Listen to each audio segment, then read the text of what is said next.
На регионалниот надпревар по англиски јазик, ученикот Стефан Богданов од 9-то одделение од Основното училиште Никола Карев се пласираше за учество на државниот надпревар кој ќе се одржи во сабота во Скопје.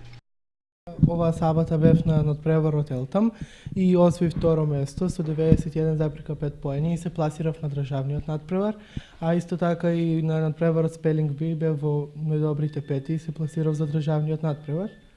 А пред неколку саботи исто така се одржа и надпреварот по биологија, регионалниот, и иако освоив трето место со 75 поени, сепак во регионот имав најдобар резултат и со тоа се пласирав на државниот кој што ќе се одржи оваа сабота. Твоите очекувања сега да ми кажеш, вложи доста труд за да ги постигнеш овие резултати. Паралелно и англиски јазик и биологија. Да, токму така, јас се подготвував и за англиски јазик, и за биологија, и за математика, за повеќе надпревари. И сега ќе продолжам да се трудам и се надевам да земам и место и на државните надпревари кои што следуваат. Напорна ли е работата да се подготвува материјалот? Па некогаш може да биде напорно, но сето тоа се исплати кога ќе се добијат наградите на крајот. Континуирана работа, помош од наставникот, менторите? Да, токму така, со континуираната работа и со помошта од нашите наставници кои што секогаш ни помагаа, исто така и ние работевме, доста се спремавме за надпреварите и така успеав да ги постигнеме овие резултати. Менторот на Богданов, наставничката по англиски јазик Јулијана Стоилкова, ни изјави.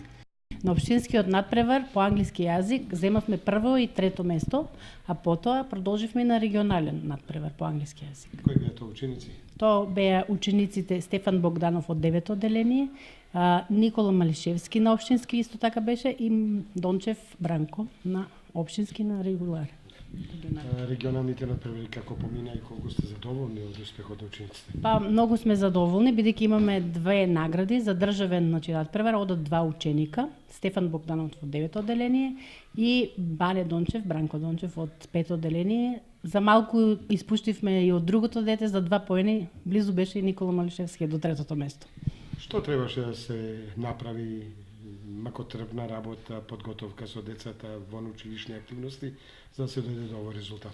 Па, треба, comprehension, listening comprehension, да се слушаше и не се одговорат 10 прашања. Потоа имаше за окружување со точни и неточни одговори со даден текст и следеше пауза од 5 минути, тоа првиот дел е 30 минути, вториот дел 60 минути од граматика беше. Надпреварот вкупно саат и пол траеше. И какви се очекувањата од државниот надпревар? Па се надеваме дека ќе успееме со желби за подобри успеси и понатаму. Очекувањата од надпреварувањето во Скопје за Богданов и Стоилкова се оптимистички и се надеваат на успех со кој ќе се потврди трудот вложен во самите надпревари.